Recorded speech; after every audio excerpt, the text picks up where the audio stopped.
Dobre. Spýtam sa vás, či ste zaregistrovali nejaké tradície, alebo nové tradície, ktoré sa zabehli aspoň v Bratislave v rámci komunity ľudí s inou sexuálnou orientáciou. Na prelome septembra a októbra, myslím, že teraz už bol 5. ročník, prebieha obvykle čo? Filmový festival Inakosti, tam na Svoradke, pri Zochovej. Ja by som ťa doplnil, v podstate 10. Alebo, áno. Lebo 5. končil môj. Ja si to ešte veľmi dobre pamätám ako študent.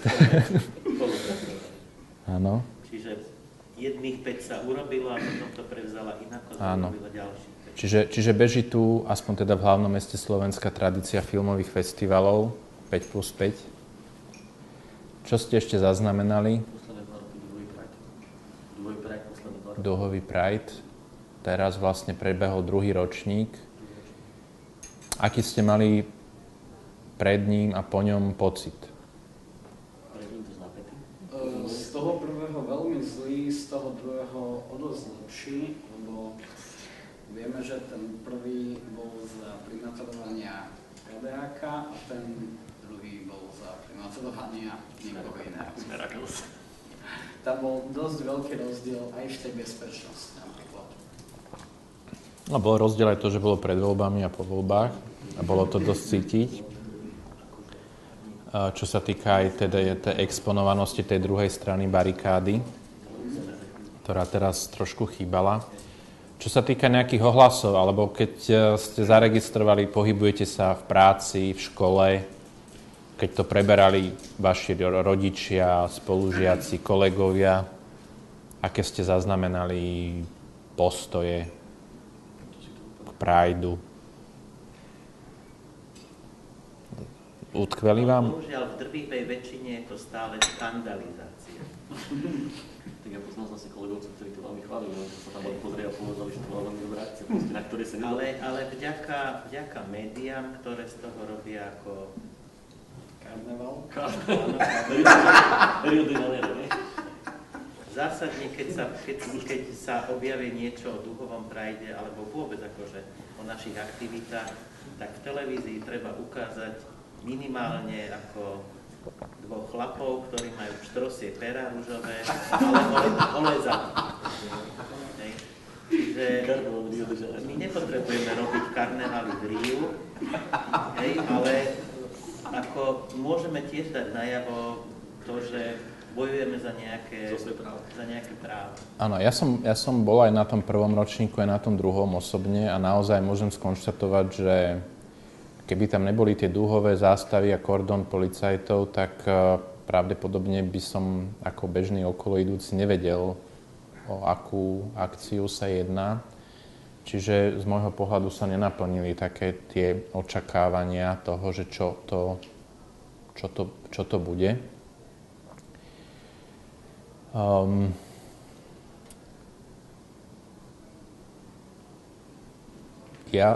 Ten druhý ročník mal taký podtitul, neviem, že... Poď von. Áno, ten druhý ročník mal podtitul, že Poď von. A teda stal som sa jedným z tých, čo túto výzvu vyslyšali a išiel som von. Nevedel som, do čoho idem, priznám sa. A takmer som to oľutoval. Ale našťastie všetko dopadlo relatívne dobre. To takmer oľutoval, pod tým mám na mysli to, že som skoro prišiel o 10-ročný vzťah, ktorý by som povedal, že sa tak zachránil tak nejak za 5 minút 12, že som dostal ultimátum, že ešte jedno interview a už si ich môžem dávať, koľko chcem. Ale chcem sa s vami podeliť s aspoň niektorými zase reakciami, ktoré mňa povzbudili v tom, že to bola dobrá vec. Lebo prišlo ich dosť mnoho a niektoré vám so súhlasom tých, ktorí mi ich poslali bez uvedenia mena. Aj prečítam. Máte pomoc.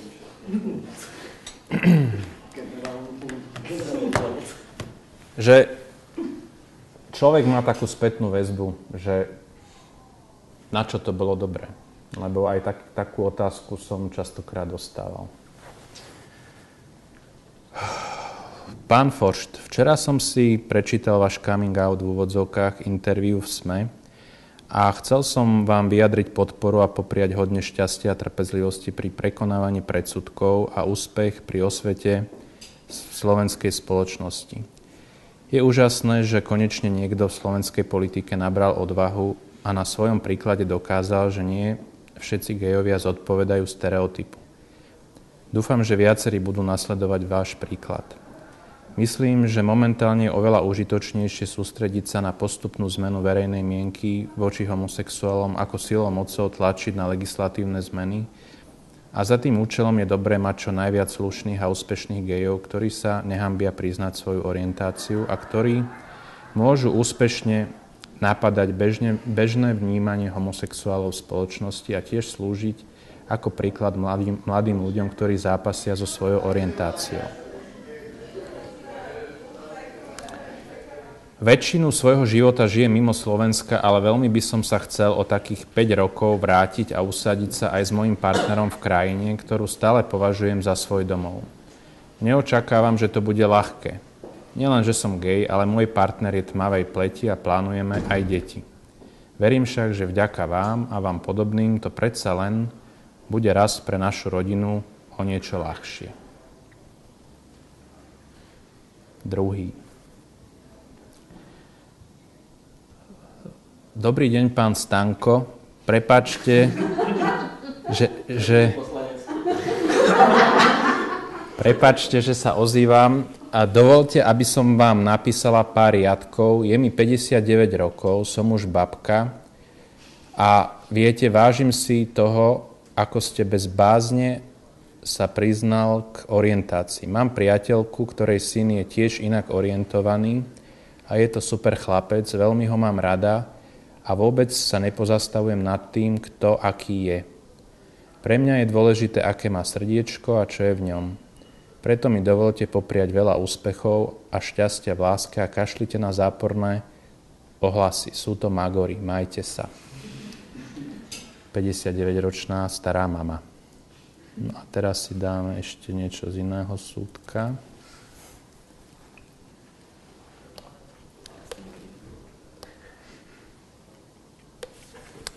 Pekný deň želám. Pobavila ma vaša diskusia a ocenila som v nej vašu vecnosť a nadhľad. Sú ľudia, s ktorými naozaj nemá cenu púšťať sa do vysvetľovania a je nedôstojné prispôsobiť sa ich rétorike. Zvládli ste ich bravúrne. Téma homosexuality je mi blízka. Mám 20-ročného syna, homosexuála a je to najúžasnejší človek, akého poznám. Poznám aj zopár jeho priateľov, všetko inteligentní, vnímaví mladí muži. Je mi ľúto, že to majú v našich zemepisných šírkach komplikované. Snáď aj vďaka ľuďom, ako ste vy, sa ľady pohnú. Hoci ilúzie si nerobím. Všetko je to v hlavách ľudí. Svoju mieru tolerancie má každý človek v sebe a verte, napriek tomu, že som bola presvedčená o vlastnej tolerancii k inakosti, bola to pre mňa veľká skúška konfrontovať sa s homosexuálnym svetom. Vtedy som si uvedomila, že ľudia sú tolerantní, pokým sa ich to netýka bytostne, ich kuchyne.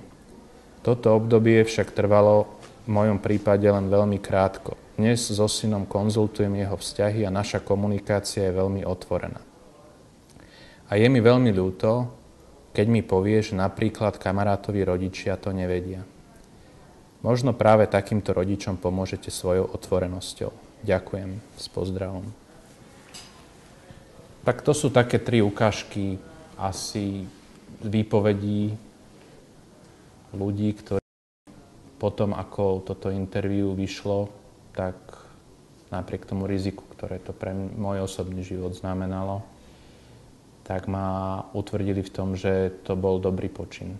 a mám z toho dobrý pocit.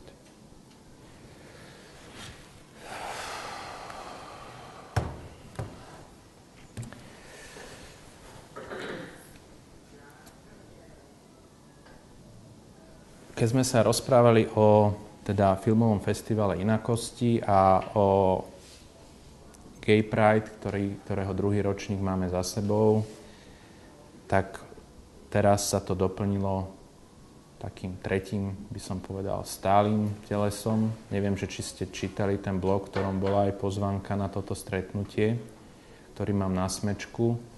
V budove IMKA na Karpatskej ulici 2 v Bratislave sa otvorilo tzv. Q-centrum. Je to centrum, ktoré už na rozdiel od Pride a festivalu je stále k dispozícii, nielen bratislavčanom, ktorí ho môžu navštíviť osobne, ale aj ľuďom, ktorí ho buď osobne navštíviť nechcú, alebo nemôžu z dôvodu vzdialenosti. A toto centrum začalo poskytovať pomoc psychológa, pomoc právnika a pomoc v sociálnej oblasti. Čiže ľudia, ktorí v súvislosti s inou sexuálnou orientáciou alebo ich príbuzní, prípadne rodičia, majú pocit, že by im to vedelo pomôcť, tak môžu služby tohto Q-centra bezplatne využiť. Súčasťou Q-centra je aj knižnica, kde si môžete zapožičať či už odbornú alebo beletristickú literatúru, ktorá sa nejakým spôsobom zapodieva niektorým z aspektov života ľudí s inou sexuálnou orientáciou. A keďže tu vidím, že ste aj mladšie ročníky, možno aj študujúci niektorí, tak vlastne poskytuje toto centrum aj pomoc pri konzultáciách k bakalárskym a magisterským prácam za predpokladu, že tá téma, ktorá je predmetom bakalárskej alebo magisterskej práce, sa nejakým spôsobom dotýka riešenia nejakého aspektu. Ja to tak skrátke nazývam, že LGBT. Takže vedzte, že tu takáto organizácia existuje, má svoju webovú stránku, takže pokiaľ vás to zaujalo, qcentrum.sk a môžete jej služby tohto komunitného centra využiť aj vy. To by bolo asi tak z takého každého rožka troška, čo som chcel povedať.